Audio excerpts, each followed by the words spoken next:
आ गई तुम्हारी अंधेरी गुफा। देखो सामने उस बड़े पहाड़ के नीचे। ये तो सच में बहुत भयानक लग रही है। मैं बिना पंखों के उड़ता हूँ, बिना आँखों के रोता हूँ। जब मैं आता हूँ तो अंधेरा छा जाता है। बताओ मैं क्या हूँ? भूत, भागो! अरे मिंटू, तुमने तो मेरी जान ही निकाल दी थी। तुम हमेशा ऐसे अचानक क्यों टपक पड़ते हो? चंपक वन में सुबह की सुनहरी धूप पेड़ों के पत्तों से छन कर आ रही थी। चीकू, तुम फिर से बेईमानी कर रहे हो। मैंने कहा था ना कि बरगद के पेड़ तक सीधी दौड़ होगी। अरे हीरा, मैंने कहाँ बेईमानी की। खरगोश की दौड़ तो ऐसी ही होती है, टेढ़ी मेढ़ी और उछल कूद वाली। तुम हिरन हो, तुम्हारी तरह मैं सीधा थोड़ी भाग सकता हूँ। लेकिन तुम झाड़ियों के बीच से शॉर्टकट ले रहे थे, मैंने सब देखा है। अच्छा बाबा, मान लिया, लेकिन तुम भी तो अपनी लंबी टांगों का फायदा उठाते हो। एक छलांग में नदी पार कर लेते हो। मुझे तो तैरना भी नहीं आता ठीक से। चलो कोई बात नहीं, आज की दौड़ मैं जीत गया। अब बताओ, आज हम क्या नया खेल खेलेंगे? खेल तो छोड़ो, मुझे बहुत भूख लगी है। कल मैंने उस बड़ी चट्टान के पास कुछ मीठी गाजरें देखी थी। चलो पहले पेट पूजा कर लें। तुम हमेशा खाने के बारे में ही सोचते हो। और तुम हमेशा भागने के बारे में। दोनों दोस्त बातें करते हुए घनी झाड़ियों की तरफ बढ़ने लगे। रुको चीकू, वहाँ देखो, उस कांटेदार झाड़ी के नीचे क्या चमक रहा है? कहाँ? मुझे तो कुछ नहीं दिख रहा। शायद ओस की कोई बड़ी बूंद होगी जो सूरज की रोशनी में चमक रही है। नहीं, ओस की बूंद इतनी नीली और चमकदार नहीं होती। देखो, उसमें से हल्की हल्की रोशनी निकल रही है। मुझे तो डर लग रहा है हीरा। जंगल के इस हिस्से में हम पहले कभी नहीं आए। दादाजी कहते थे कि यहाँ जादूगरों का सामान बिखरा रहता है। तुम भी ना चीकू, बहुत डरपोक हो। दादाजी तो कहानियाँ सुनाते हैं ताकि हम बच्चे दूर ना जाएं। मैं जाकर देखता हूँ। अरे रुको, मुझे अकेला छोड़कर मत जाओ। अगर कोई भूत हुआ तो? भूत नहीं है मेरे दोस्त, ये तो कोई बहुत ही सुंदर पत्थर लग रहा है, या शायद कोई बीज है। हीरा ने सावधानी से उस नीले चमकते हुए बीज को अपनी खुर से छुआ। क्या हुआ? करंट तो नहीं लगा? नहीं, ये तो बहुत गर्म है। ऐसा लग रहा है जैसे इसके अंदर कोई छोटी सी आग जल रही हो। मुझे देखने दो। अरे वाह, ये तो सच में बहुत सुंदर है। पर ये यहाँ आया कहाँ से? ये आसमान से गिरा है मेरे नन्हे दोस्तों। मिंटू बंदर अचानक पेड़ की डाल से उल्टा लटकते हुए उनके बीच आ गया। बाप रे मिंटू, तुमने तो मेरी जान ही निकाल दी थी। तुम हमेशा ऐसे अचानक क्यों टपक पड़ते हो? क्योंकि मैं एक बंदर हूँ और बंदरों का काम ही है पेड़ों से टपकना। पर तुम दोनों इस नीले सूरज के पास क्या कर रहे हो? नीला सूरज, ये क्या होता है मिंटू? क्या तुम इस बीज के बारे में जानते हो? हाँ बिल्कुल जानता हूँ। मैं जंगल का सबसे अक्लमंद जानवर जो हूँ। अक्लमंद या सबसे बड़ा गप्पी? कल ही तुम कह रहे थे कि तुमने चांद को आधा खा लिया है। अरे वो तो मजाक था चीकू, पर ये मजाक नहीं है। ये सच में नीला सूरज का बीज है। मैंने बूढ़े उल्लू दादा से इसके बारे में सुना था। तो बताओ ना, ये क्या करता है? ये कोई आम बीज नहीं है। उल्लू दादा कहते थे कि 100 सालों में एक बार जंगल का जादुई पेड़ ऐसा बीज देता है। अगर इसे आज सूरज ढलने से पहले रोशनी की चोटी पर बो दिया जाए तो जंगल में कभी सूखा नहीं पड़ेगा। कभी सूखा नहीं पड़ेगा, मतलब हमेशा हरी हरी घास और मीठी मीठी गाजरें मिलेंगी। बिल्कुल, पर अगर इसे सूरज ढलने से पहले नहीं बोया गया तो इसकी चमक खत्म हो जाएगी और ये पत्थर बन जाएगा। रोशनी की चोटी तो यहाँ से बहुत दूर है। हमें जंगल के बीच से नीली नदी पार करके और अंधेरी गुफा से होकर जाना पड़ेगा। अंधेरी गुफा? नहीं नहीं, मैं नहीं जा रहा। वहाँ बहुत चमगादड़ होते हैं। चीकू, ये पूरे चंपक वन की भलाई का सवाल है। सोचो, अगर सूखा पड़ गया तो छोटे छोटे जानवरों का क्या होगा? हमें ये करना ही होगा। पर हम तो बहुत छोटे हैं। ये काम तो शेरा राजा का है, हम क्यों करें? शेरा राजा तो दूसरे जंगल गए हैं और बीज हमें मिला है। मतलब किस्मत ने हमें चुना है। मैं भी तुम्हारे साथ चलूंगा। तुम तो पक्का रास्ते में हमें किसी मुसीबत में फंसा दोगे।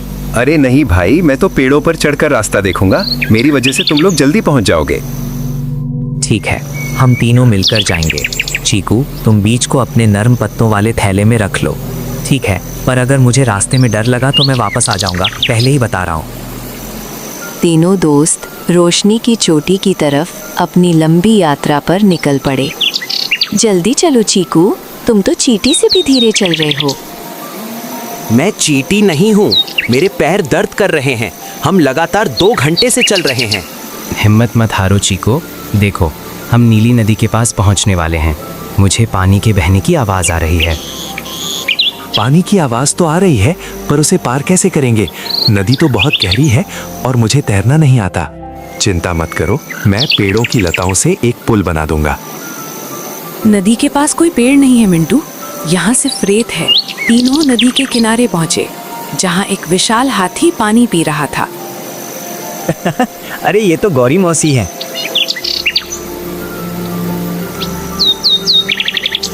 नमस्ते बच्चों, मैं ठीक हूँ। तुम तीनों इतनी जल्दबाजी में कहाँ जा रहे हो? मौसी, हम दुनिया बचाने जा रहे हैं, मतलब हमारा चंपक वन बचाने जा रहे हैं। चंपक वन बचाने? वो कैसे मेरे नन्हे खरगोश? मौसी, हमें ये जादुई बीज मिला है। मिंटू कहता है कि इसे रोशनी की चोटी पर बोने से जंगल में कभी सूखा नहीं पड़ेगा। ओहो, तो ये बात सच है। मैंने बचपन में इस बीज की कहानी सुनी थी। तुम बहुत नेक काम कर रहे हो बच्चों। लेकिन मौसी, हम इस नदी को पार कैसे करें? हमारे पास समय बहुत कम है। सूरज दोपहर के ऊपर आ चुका है। मैं तुम्हें अपनी पीठ पर बिठाकर नदी पार करा सकती हूँ, पर मेरी एक शर्त है। जंगल के नियम के अनुसार जो भी इस नदी को पार करना चाहता है, उसे मेरी एक पहेली का सही जवाब देना होता है। शर्त? कैसी शर्त मौसी? हमें जल्दी जाना है। बस इतनी सी बात, पूछिए पहेली। मैं तो पहेलियां बुझाने में माहिर हूँ। ध्यान से सुनना बच्चों। मैं बिना पंखों के उड़ता हूँ, बिना आँखों के रोता हूँ। जब मैं आता हूँ तो अंधेरा छा जाता है। बताओ मैं क्या हूँ? बिना पंखों के उड़ता है? पक्का ये कोई जादुई छिपकली होगी। अरे बुद्धू, छिपकली रोती थोड़ी है, ये जरूर कोई भूत है। रुको, मुझे सोचने दो। बिना पंख के उड़ना और बिना आंखों के रोना। मौसी, जब आसमान में अंधेरा छाता है तो क्या आता है? बादल। बादल हवा में उड़ते हैं, उनके पंख नहीं होते, और जब वे रोते हैं तो बारिश होती है। क्या इसका जवाब बादल है? बहुत अच्छी हीरा, तुम्हारा जवाब बिल्कुल सही है। तुम सच में बहुत समझदार हो। हुर्रे, हम जीत गए। अब जल्दी से हमें नदी पार करा दीजिए मौसी। गौरी हाथी ने तीनों को अपने विशाल पीठ पर बैठाया और सुरक्षित नदी पार करा दी। याद रखना बच्चों, अंधेरी गुफा में बहुत संभल कर जाना। वहाँ जो दिखता है वो होता नहीं है। हम याद रखेंगे मौसी, धन्यवाद।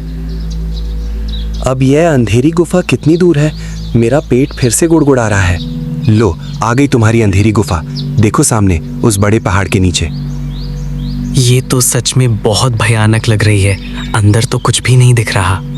मैं अंदर नहीं जाऊंगा, मुझे बहुत डर लग रहा है। बाहर से ही कैसी डरावनी आवाजें आ रही हैं। अरे वो तो हवा की आवाज है जो गुफा के अंदर से टकरा कर आ रही है। डरने की कोई बात नहीं है। चीकू, मेरा हाथ पकड़ लो। मिंटू, तुम मेरे पीछे रहना, हम धीरे धीरे चलेंगे। तीनों जैसे ही गुफा के अंदर गए, चारों तरफ खूब अंधेरा छा गया। हीरा, तुम कहाँ हो? मुझे कुछ दिखाई नहीं दे रहा।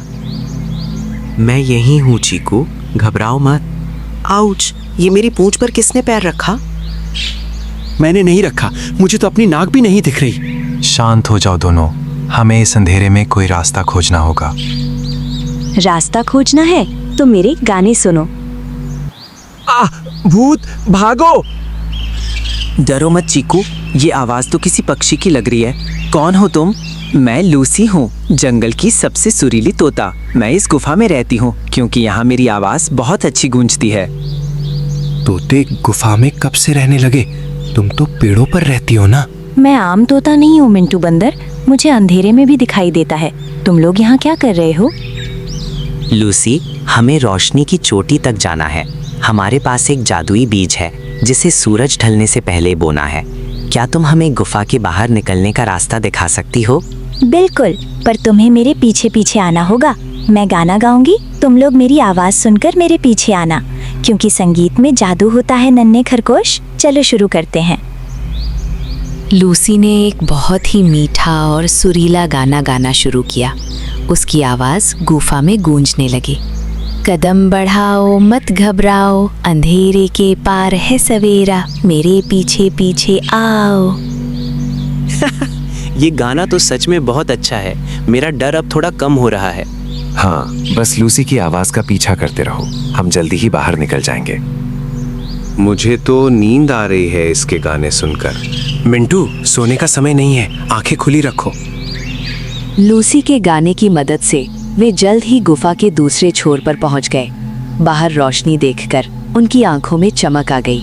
लो, पहुंच गए तुम लोग बाहर, सामने ही है रोशनी की चोटी। तुम्हारा बहुत बहुत शुक्रिया लूसी, तुमने हमारी बहुत मदद की। ये तो मेरा फर्ज था। अब जल्दी जाओ, सूरज ढलने में बहुत कम समय बचा है। चलो हीरा, भागो, अब हम मंजिल के बहुत करीब हैं। पर रुको, सामने देखो, वो कौन खड़ा है? पहाड़ की चोटी की तरफ जाने वाले संकरे रास्ते पर एक विशाल शेर खड़ा था। वो शेरा राजा था। शेरा राजा, ये तो यहाँ है। मिंटू, तुमने तो कहा था कि वो दूसरे जंगल गए हैं। मुझे तो उल्लू दादा ने यही बताया था, शायद वो जल्दी वापस आ गए। कौन हो तुम तीनों, और मेरी इजाजत के बिना इस पवित्र चोटी पर क्यों जा रहे हो? प्रणाम शेरा राजा, मैं हीरा हूँ, ये चीकू है और ये मिंटू। मैंने पूछा कि तुम यहाँ क्यों आए हो? क्या तुम्हें पता नहीं कि ये चोटी जंगल का सबसे पवित्र स्थान है?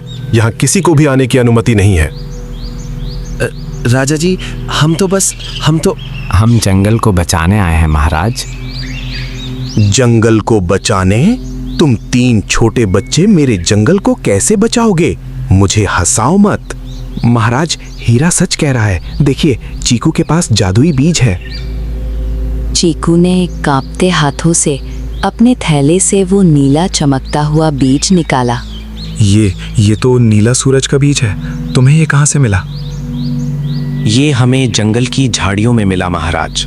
हमें पता चला है कि अगर इसे सूरज ढलने से पहले चोटी पर बो दिया जाए तो जंगल में कभी सूखा नहीं पड़ेगा। ये बात सच है, लेकिन क्या तुम्हें पता है कि इसे बोने वाले को एक परीक्षा देनी होती है? ये कोई आम परीक्षा नहीं है नन्हे खरगोश, ये साहस और सच्चाई की परीक्षा है।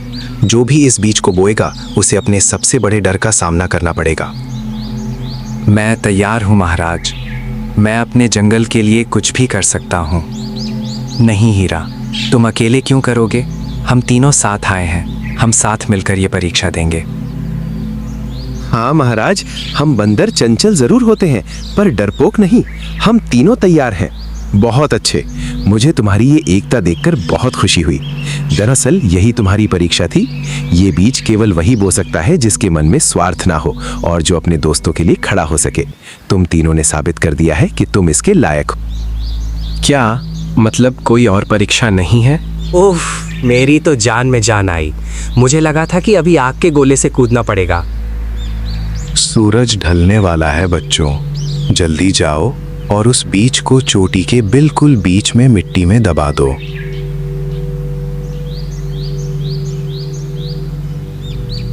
तीनों दोस्त दौड़कर चोटी के सबसे ऊंचे हिस्से पर पहुंचे। आसमान लाल और नारंगी रंग का हो चुका था। चीकू, लाओ बीज मुझे दो। नहीं हीरा, हम तीनों मिलकर इसे बोएंगे। हम तीनों ने मिलकर ये सफर तय किया है। चीकू बिल्कुल सही कह रहा है। ठीक है, चलो तीनों अपना हाथ इस बीज पर रखो। तीनों ने मिलकर उस चमकते हुए नीले बीज को मुलायम मिट्टी में दबा दिया। सूरज की आखिरी किरण उस मिट्टी पर पड़ी। मिट्टी के अंदर से एक तेज नीली रोशनी निकली जो पूरे चंपक वन में फैल गई। कुछ हुआ तो नहीं? क्या ये सच में जादू करेगा? वाह, ये कितना सुंदर है। देखो हीरा, आसपास की सूखी घास भी हरी हो रही है। थोड़ा इंतजार तो करो, जादू कोई मैगी नूडल्स थोड़ी है जो 2 मिनट में बन जाए। और वो देखो, पेड़ों पर अचानक से नए फूल और फल उगने लगे हैं। शांत रहो मिंटू, देखो मिट्टी में से रोशनी निकल रही है। हमने कर दिखाया दोस्तों, हमने अपने जंगल को हमेशा के लिए हरा भरा बना दिया। तुम तीनों ने आज वो काम किया है जो बड़े बड़े जानवर नहीं कर सके। आज से तुम तीनों चंपक वन के रक्षक कहलाओगे। रक्षक? मतलब अब मुझे रोज मीठी गाजरें मिलेंगी? हाँ चीकू, तुम्हें जितनी गाजरें चाहिए उतनी मिलेंगी। और मुझे केले?